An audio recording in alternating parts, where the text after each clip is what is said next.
दिया था n equal to 4 होने से, ठीक है, मेरा l वैल्यू क्या होगा और सबसे नोटेशन क्या होगा। तो देखिए n इक्वल टू 4 होने से l वैल्यू होगा l इक्वल टू n-1, तो उसके according l equal to 4 minus 1 means l equal to 3। तो 3 से ज़्यादा वैल्यू हो नहीं सकते, मतलब मुझे नंबर ऑफ l वैल्यूज मुझे 4 मिलेंगे, बट वो वैल्यूज क्या होगा, अप टू 3 तक होगा। ठीक है, ये जो होता है l का वैल्यू, वो वैल्यू होता है हमारा l equal to 0 to n-1। ठीक है, तो मुझे यहाँ पे क्या मिला है, मुझे 3 तक मिला है, 4 माइनस 1 मीन्स 3, तो मेरा वैल्यू कहाँ से होगा, 0 टू 3 तक।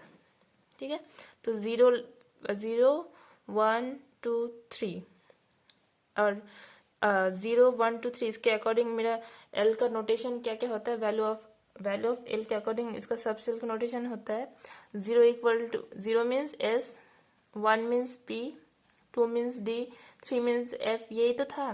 तो उसके अकॉर्डिंग अगर मेरा n इक्वल टू 4 रहा और मुझे l का वैल्यू मिल गया 0 से 3 तक, तो उसके अकॉर्डिंग सबसे नोटेशन क्या होगा, 4s। ठीक है, उसके बाद क्या होगा, 4p, फिर 4d, 4f। ठीक है, 4f के बाद पॉसिबल नहीं है, क्योंकि अगर मैं 4f के बाद लूंगी तो मेरा क्या होगा, 4 इक्वल टू g हो जाएगा। अगर l इक्वल टू 4 हुआ तो उसके अकॉर्डिंग मेरा g आएगा, बट g पॉसिबल नहीं है। पॉसिबल इसलिए नहीं है क्योंकि मेरा फॉर्मूला तो ये है ना, l इक्वल टू n-1। तो n-1 मीन्स क्या, n मेरा यहाँ पे 4 है, तो मेरा 4 तो कभी होगा ही नहीं। l का वैल्यू ऑलवेज क्या होगा, n से कम होगा, एक कम होगा। ठीक है, लेस देन n होगा l का वैल्यू। और मैंने नोट करके लिखाया भी था आपको कि l value is always less than n, it never be equal to n। ठीक है, l value never be equal to n, कभी भी n और l का वैल्यू सेम नहीं होगा। ऑलवेज n का वैल्यू मेरे पास जो होगा उससे एक कम ही मेरा, एक कम या उससे कम भी हो सकता है, बट n और l कभी भी इक्वल टू नहीं होगा। ठीक है, तो मेरा n वैल्यू अगर 4 रहा, उसके अकॉर्डिंग मेरा क्या क्या सबसे नोटेशंस मिलेगा, मुझे 4s, 4p, 4d, 4f। ठीक है, 4f तक ही मिलेगा, उसके अबव मुझे उससे ज़्यादा नहीं मिलेगा। हो गया। और मेरा हाउ मेनी नंबर ऑफ सब सेल्स, देखिए यहाँ पे 4 है। ठीक है, और मेरा मैंने बोला भी था कि प्रिंसिपल क्वांटम नंबर मेरा जितना होगा उतना नंबर ऑफ मुझे सब सेल्स मिलेंगे, तो उतना नंबर ऑफ मुझे सब सेल मिल गया। तो 4 अगर होने से ये होगा। ठीक है, और एक मैंने होमवर्क दिया था, n इक्वल टू 5 होने से क्या क्या होगा। जैसे मैंने 4 की वजह से 5 भी करना पड़ेगा। अब देखिए n इक्वल टू 5 होने से क्या होगा, मेरा l का वैल्यू होगा मेरा 0 टू n-1, यही तो होगा। तो 0 टू n क्या है मेरा 5, 5 माइनस 1 मतलब 0 टू 5 माइनस 1 4, मतलब मेरा l का वैल्यू क्या होगा, 0 से 4 तक मैं ले पाऊंगी, उससे ज़्यादा मैं नहीं ले पाऊंगी। ठीक है, तो n equal to 5, l equal to मेरा होगा 0 टू 4, 0 1 2 3 4, 0 होने से s, p होने से 1 होने से p, d f g, तो क्या होगा 5s, 5p, 5d, 5f, 5g। ठीक है, यही तक होगा, इससे ज़्यादा नहीं होगा। ये एक होमवर्क था, ये दो हुआ। और एक मेरा होमवर्क था, और एक होमवर्क ये था मेरा मैग्नेटिक ऑर्बिटल क्वांटम नंबर में। वो होमवर्क देखिए, वो ये दिया था मैंने, अगर l वैल्यू 3 होने से ml वैल्यू क्या क्या होगा। ठीक है, तो देखिए जैसे मैंने सॉल्व किया था इसके पहले, l इक्वल टू 1 होने से नंबर ऑफ ml वैल्यू कितना होगा, 12 plus 1, then how many numbers of ml we get, 12 plus 1। और वैल्यूज क्या क्या होगा, वो मेरा होगा -l टू पॉजिटिव l। ठीक है, तो ml वैल्यू क्या क्या होगी, पहले तो देखेंगे नंबर ऑफ ml वैल्यू कितने होंगे। नंबर ऑफ एमएल्स वैल्यू होगा आपका 12 प्लस 1, तो 2 इंटू 3 प्लस 1, एल वैल्यू तो यहाँ पे 3 है ना, तो क्या हुआ 2 3 6 प्लस 1 टोटल 7। अगर एल वैल्यू 3 हुआ तो टोटल मुझे 7 ml वैल्यूज मिलेंगे। ठीक है, अब वैल्यूज ऑफ ml क्या क्या होगा, वैल्यू ऑफ ml होगा मेरा -L 0 टू पॉजिटिव L। ठीक है, तो देखिए यहाँ पे -L से मैंने पॉजिटिव L बोला। ठीक है, तो L का वैल्यू यहाँ पे मेरा मुझे क्या दिया है 3, तो मतलब मुझे 3 से स्टार्ट करना पड़ेगा। ठीक है, तो क्या होगा -3 -2 -1 0 +1 +2 +3। ठीक है, बस प्लस एल तक लेना पड़ेगा, तो एल का वैल्यू 3 है तो +3 तक ही लेना पड़ेगा मुझे, तो मैंने +3 तक लिया। अब काउंट कीजिए number, how many number of ml values, 1 2 3 4 5 6 7। ठीक है, टोटल 7 वैल्यूज मिल गए। और मैंने फॉर्मूला यूज करके भी मुझे मिला कि नंबर ऑफ ml वैल्यू मुझे 7 ही मिलेगा, मतलब मेरा आंसर ये करेक्ट है। ठीक है, इसी तरह आपको अगर एल वैल्यू दिया रहा है तो आप how many numbers of ml value और ml वैल्यू का वैल्यू क्या क्या होगा वो आप निकाल पाएंगे। ठीक है, अब इसके बाद पढ़ेंगे आज। ये यहाँ तक हुआ था, इसके बाद और भी थोड़ा है मैग्नेटिक ऑर्बिटल क्वांटम नंबर में। अब देखिए ये हुआ,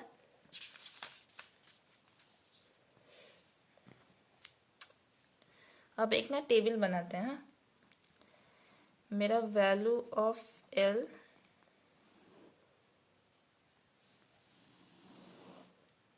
उसके बाद मेरा सब सेल नोटेशन, उसके बाद नंबर ऑफ ऑर्बिटल्स। ठीक है, मैंने इसके पहले दिन बोला था, क्या बोलते हैं, number of orbitals equal to 12 + 1 होगा। ठीक है, और 12 + 1 equal to number of ml values भी होता है मेरा, कि how many numbers of ml value and how many numbers of orbitals, दोनों ही इक्वल टू मेरा होगा 12 + 1। ठीक है, वही सेम चीज ही है, नंबर ऑफ ऑर्बिटल्स बोलिए या फिर नंबर ऑफ ml वैल्यू कितना होगा, दोनों सेम ही है। अब देखिए एल का वैल्यू के अकॉर्डिंग मैं subshell notation and number of orbitals निकालूंगी। हाँ, 12 + 1 ये फॉर्मूला, तो एल अगर मेरा 0 हुआ, 1 2 3 4 5, मैं 5 तक कर रही हूँ, और भी हो सकता, और भी आप चाहे तो ले सकते, बट 5 तक ही हमको सीखना पड़ेगा। ठीक है, हमारे सिलेबस में 5 तक ही है। अब देखिए अगर मेरा 0 हुआ तो सबसेल क्या होगा मेरा एस, यही तो था ना, सबसेल इक्वल टू एस। मेरा 0 होने से सबसेल एस होगा, 1 होने से पी, 2 होने से डी, 3 होने से एफ, 4 होने से जी, 8, ये तो था एस पी डी। उसके बाद डी के बाद फर्दर जो नॉर्मली होता है अल्फाबेटिक लेटर्स में D F G H I जैसे चलेगा। ठीक है, तो यहाँ पे मैंने बोला नंबर ऑफ ऑर्बिटल्स कितने होंगे, तो ये फॉर्मूला है मेरा 12 + 1। ठीक है, तो 12 + 1, 2 इंटू एल वैल्यू 0 है, तो 2 इंटू 0 + 1 क्या हो जाएगा मेरा 1। ठीक है, तो यहाँ पे नंबर ऑफ ऑर्बिटल्स कितना होगा 1। ठीक है, इसी तरह अगर आप इसके लिए बैठाएंगे, एल वैल्यू 1 के लिए बैठाएंगे तो क्या होगा 2 into 1 + 1 equal to 2 + 1 equal to 3। ठीक है, तो पी ऑर्बिटल में कितना टोटल, तो हमें ये पता चला मेरा अगर एस है नोटेशन तो उसके अकॉर्डिंग एस में कितने नंबर ऑफ ऑर्बिटल्स होते हैं 1। ठीक है, और पी में कितने नंबर ऑफ ऑर्बिटल्स होते हैं 3। पी सबसेल के 3 ऑर्बिटल्स होते हैं। ठीक है, वैसे डी के होते हैं 5, उसके बाद होता है 7, फिर 9, फिर 11। ठीक है, आप ये सब वैल्यूज बैठा के कर लीजिएगा। 12 + 1 आपका आंसर यही आएंगे, 5 7 9 11, 12 प्लस वैल्यू 12 + 1 इस फॉर्मूला में बैठा के करेंगे आप एल वैल्यू को, तो आपको यही मिलेगा। ठीक है, अब चलिए ये आपको याद होना चाहिए। ठीक है, तो मैंने तो आपको समझा देना कैसे क्या होता है, तो मुझे नहीं लगता कि आपको याद करने का ज़रूरत है। हाँ, ये नोटेशन याद करने का ज़रूरत है, आपको फॉर्मूला याद करने का ज़रूरत है, उसके बाद आप खुद ही कर पाएंगे। ठीक है, तो अब नेक्स्ट चलते हैं हमारा लास्ट क्वांटम नंबर जो था लास्ट क्वांटम नंबर क्या था हमारा, स्पिन क्वांटम नंबर, ठीक है, लास्ट वाला।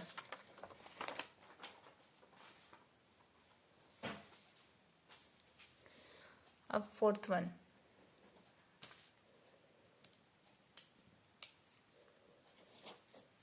फोर्थ वन क्या है मेरा, spin quantum number, spin quantum number, ठीक है। अब देखिए स्पिन क्वांटम नंबर किसे बोलते हैं। स्पिन क्वांटम नंबर जो है ना उसको हम डिनोट करते हैं, एम और सफिक्स में एस, ठीक है, स्मॉल एम उसके सफिक्स में एस, इसको हम डिनोट करते हैं spin quantum number. Spin quantum number मतलब ही एम सफिक्स में एस, ये हमारा उसका सिंबल बोल सकते हैं, ठीक है, इससे डोनेट करते हैं। उसके बाद आप लिखिए ये स्पिन क्वांटम नंबर हमें बताता है क्या है, ठीक है। तो spin quantum number defines orientation of spin of electron. Spin quantum numbers defines orientation of spin of electron, मतलब ये कि स्पिन क्वांटम नंबर जो है ना वो हमें ये बताता है कि इलेक्ट्रॉन का स्पिन कैसा है, ठीक है। स्पिन मतलब ये कि इलेक्ट्रॉन, अभी मैं बता रही हूँ। अच्छा पहले देखिए वैल्यूज क्या क्या होता है। वैल्यूज ऑफ एम एस क्या होता है मेरा, plus half and minus half, ठीक है। एम एस का ना सिर्फ दो ही वैल्यूज होता है, ठीक है, एक होता है प्लस हाफ, एक होता है माइनस हाफ, ठीक है। ये प्लस हाफ माइनस हाफ इसलिए बोल रही हूँ कि यहाँ पे मैं इलेक्ट्रॉन को लेके बात कर रही हूँ, ठीक है। तो ये एम एस का वैल्यू जो होता है प्लस हाफ और माइनस हाफ, तो इसका स्पिन का ओरिएंटेशन कैसा होता है, एक होता है मेरा ऐसे, प्लस हाफ को मैं ऐसे दिखाती हूँ, ठीक है, इसको रिप्रेजेंट करती हूँ। इसको कैसे रिप्रेजेंट करते हैं, प्लस हाफ को स्पिन अप, ठीक है, ये ऐसे करके एक ही इलेक्ट्रॉन है ऐसे, और जो डाउनवर्ड होता है मेरा स्पिन डाउन, ये होता है मेरा नेगेटिव हाफ, ठीक है। ये हाफ वैल्यू मीन्स मेरा डाउनवर्ड रहेगा, स्पिन डाउन, और up value means spin up. Positive means spin up, negative means spin down, ठीक है। ये सिर्फ दो एम एस में ना सिर्फ हमें ये दो वैल्यूज ही मिलते हैं, ठीक है, उससे ज़्यादा हमको मिलते नहीं है। जब हम इलेक्ट्रॉनिक कन्फिग्रेशन करेंगे ना तब हमको धीरे धीरे समझ में आ जाएगा कि सिर्फ दो ही क्यों होता है, प्लस हाफ माइनस हाफ, ठीक है। इसके बाद जब हम टॉपिक्स पढ़ेंगे जिसमें उसमें आपको और अच्छे से क्लियर हो जाएगा, ठीक है। तो एक चीज़ लिखिए नोट करके, इसमें नोट करके एक चीज़ लिखिए, N orbital can not hold an orbital cannot hold more than two electrons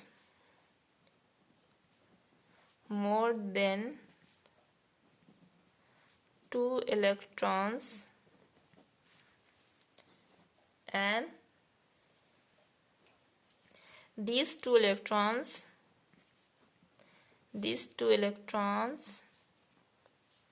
should have opposite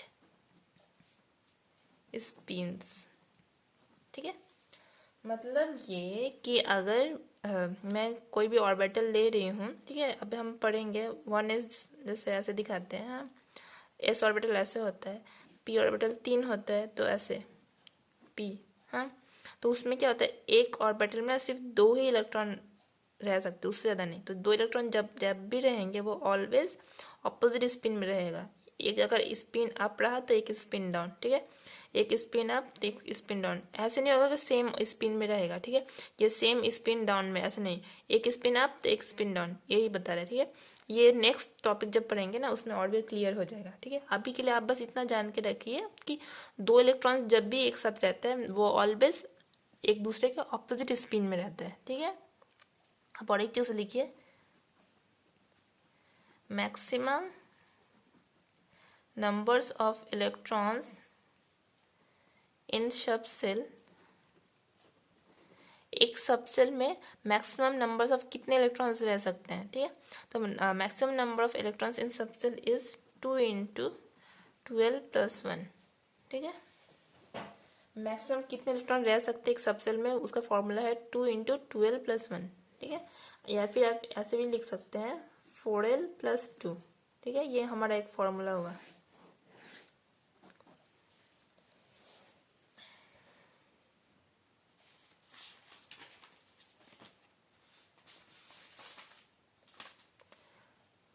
हुआ। अब देखिए, अब इसके बाद जो हमारा नेक्स्ट टॉपिक है ना, वो टॉपिक है हमारा, हम पढ़ेंगे उसके बाद जो टॉपिक है वो है हमारा शेप ऑफ एटॉमिक ऑर्बिटल। मतलब अब ये हमने पढ़ा 4 क्वांटम नंबर के बारे में। पहला हमने पढ़ा था प्रिंसिपल क्वांटम नंबर, फिर हमने पढ़ा एजीमुथल क्वांटम नंबर, फिर हमने पढ़ा क्या बोलते हैं मैग्नेटिक ऑर्बिटल क्वांटम नंबर, फिर उसके बाद पढ़ा हमने स्पिन क्वांटम नंबर, ठीक है। तो हमने जो सेकंड में पढ़ा था ना azimuthal quantum number, L = value क्या होने से क्या होगा, तो एजीमुथल क्वांटम नंबर हमने जो पढ़ा था ना एजीमुथल में, तो हमने पढ़ा था ना ऐसे कि मेरा वैल्यूज ऑफ L अगर 0 हुआ तो मेरा उसका नोटेशन क्या होगा S, P अगर 1 हुआ तो P होगा, 2 होने से D होगा, 3 होने से F होगा, ठीक है। यही तो हम ऐसे तो पढ़ रहे थे ना सब सेल क्या होगा।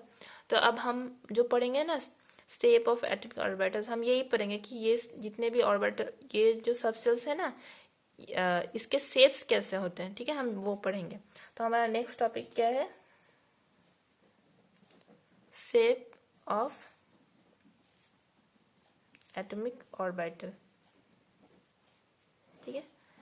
तो ये टॉपिक ना हम नेक्स्ट वीडियो में पढ़ेंगे।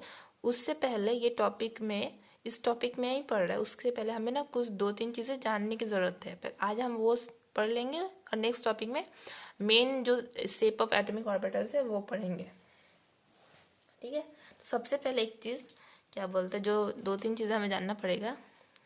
साई जो है, साई क्या है मेरा ऑर्बिटल वेव फंक्शन। अगर सिर्फ साई है मेरा तो केमिस्ट्री में ये सिर्फ साई का ना कोई फिजिकल मीनिंग नहीं है, ठीक है। ये अगर मैं ये बोला जाए कि मुझे सिर्फ साई दिया है तो ये मेरा एक तरफ से एक मैथमेटिकल फंक्शन ही हुआ। ये क्या हुआ, एक मेरा मैथमेटिकल फंक्शन। मैथमेटिक्स में हम पढ़ते हैं ना थीटा साई फाई ऐसे पढ़ते हैं ना, वैसे साई भी हुआ। हाँ, उसके बाद क्या हुआ, एक साइंटिस्ट थे, फिजिसिस्ट, जर्मन फिजिसिस्ट थे, उनका नाम था मैक्स बॉर्न, ठीक है। तो उन्होंने क्या बोला, क्या बोल साई स्क्वायर जो होता है मेरा, साई स्क्वायर वो, लेकिन हमारा उसका फिजिकल मीनिंग होता है, ठीक है। साई स्क्वायर जो है मेरा, उसको क्या बोल रहे, स्क्वायर ऑफ वेव फंक्शन। उन्होंने साई स्क्वायर को डिफाइन किया। उन्होंने क्या बोला, साई स्क्वायर जो मेरा है वो मेरा स्क्वायर ऑफ वेव फंक्शन। ये साई स्क्वायर जो है, साई स्क्वायर है मेरा प्रोबेबिलिटी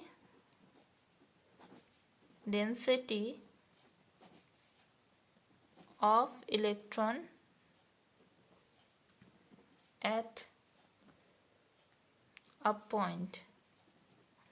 कोई एक पॉइंट में मेरा इलेक्ट्रॉन मिलने का प्रोबेबिलिटी कितना होगा, इलेक्ट्रॉन डेंसिटी जो होता है, इलेक्ट्रॉन मिलने का प्रोबेबिलिटी कितना, इलेक्ट्रॉन डेंस है या नहीं है, इलेक्ट्रॉन कितना होना चाहिए, कितना है या नहीं है, कितना डेंस है, उसका प्रोबेबिलिटी मतलब ये क्या बोलते हैं, प्रोबेबिलिटी वर्ड मतलब ये बोल रहा है, क्या बोलते हैं, कोई चीज़ कंफर्म नहीं बोल सकते, ठीक है। एक प्रोबेबल मतलब मैक्स मतलब प्रोबेबली जैसे हुआ, क्या बोलते हैं आप बोल पा रहे हैं कि हाँ 90% सही है, 20% सही है, ऐसे आप पूरा परफेक्टली नहीं बता सकते, ठीक है। पर्टिकुलर नहीं बता सकती नहीं ये 100% यही होगा, 20% ये होता है। हाँ, एक प्रोबेबल में बोल पा रहे कि हाँ ये हो सकता है वैसे, ठीक है, प्रोबेबिलिटी मतलब। तो मेरा साई स्क्वायर जो है वो क्या बोल रहा है यहाँ पे, probability density of electron at a point, ठीक है। आज ना यहीं तक रहने देते हैं, बाकी हम नेक्स्ट वीडियो में समझेंगे, ओके। तो अगर आपको वीडियो अच्छा लगा है तो वीडियो को लाइक कीजिए और ज़्यादा से ज़्यादा शेयर कीजिए। Thank you.